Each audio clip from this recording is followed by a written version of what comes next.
हाय दोस्तों, कैसे हैं आज सब लोग। आज आपको मैं एक वीडियो बनाने वाला हूँ।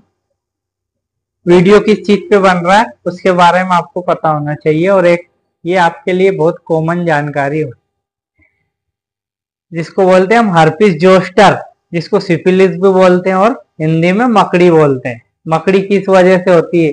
कुछ लोगों को ये भ्रम होता है कि मकड़ी या तो मिसल जाती है हमारे सोने में किसी चीज से, तो हमें मकड़ी हो जाती है, लेकिन ऐसा नहीं है। और आपको इसको पूरी जानकारी देता हूँ, किस वायरस से होती है, क्या क्या लक्षण है इसके, और क्या करना चाहिए। हार्पिस जोस्टर क्या है? वेरिसिला वायरस से होता है। इसमें क्या क्या लक्षण दिखाई देते हैं? आमतौर पर जिस जगह पे मकड़ी होती है उस जगह पे धीरे धीरे रेडनेस आ जाती है, लालपन आ जाता है, और दर्द होने लगता है।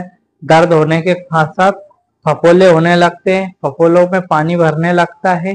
इसके बाद बुखार आता है, सरदर्द होता है।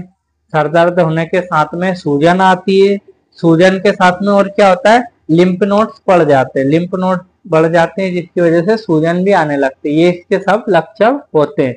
और एक मेन लक्षण होता है इसका खुजली होना। किसी किसी को खुजली भी होती है और बहुत ज्यादा जलन होती है, झुंझुनाहट भी होती है। ये इसके थे सब लक्षण। अब कारण, किस कारण से होती है? अधिकतर देखा गया है तो ये इम्यूनिटी की वजह से होती है। जिसकी इम्यूनिटी कमजोर रहती है उस वजह से होती है। और किसी को क्या होता है, कभी बचपन में हो सकता है कि चिकन पॉक्स हुआ है, चिकन पॉक्स हो जाता है, तो उसको अधिकतर हर्पिस जोस्टर होने की संभावना बहुत ज्यादा रहती है, क्योंकि चिकन पॉक्स क्या है? एक वायरस है।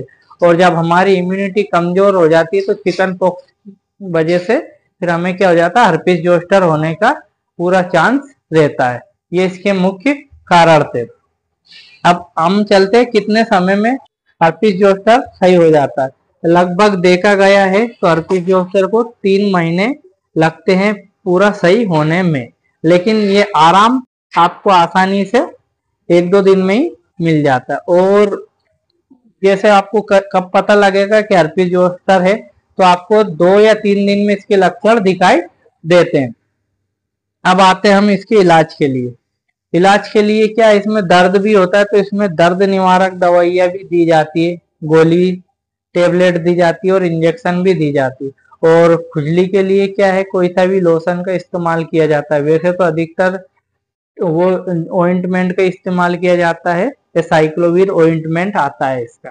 उसके बाद में कुछ एंटीवायरस दवाई आती है जो इसके अगेंस्ट काम कर सकती है। इसमें बैक्टीरिया वाली दवाई काम नहीं करेगी, इसमें हमेशा वायरस वाली दवाई ही काम करेगी।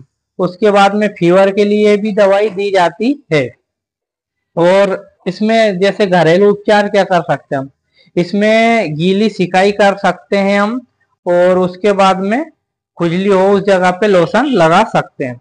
अब इसका क्या, टीका टीका भी लगता है इसमें। 50 वर्ष या 50 वर्ष से अधिक आयु वाले लोगों को इसका टीका लगाया जा सकता है, क्योंकि अगर टीका लग गया तो दोबारा रिटर्न होने के चांस बहुत कम हो जाते हैं। अब इसमें कुछ लोग कहते हैं कि डाइट क्या करना चाहिए, तो इसमें डाइट में तली हुई चीजें, स्पाइसी चीजें और फास्ट फूड नहीं लेना चाहिए। और एक चीज आपको मैं बता देता हूँ, स्मोकिंग और ड्रिंकिंग भी नहीं करना चाहिए। एक चीज होती है इसमें, आलमंड नहीं खाना चाहिए। अब आप बोलेंगे आलमंड तो बहुत अच्छी चीज होती है, आलमंड क्यों नहीं खाना चाहिए?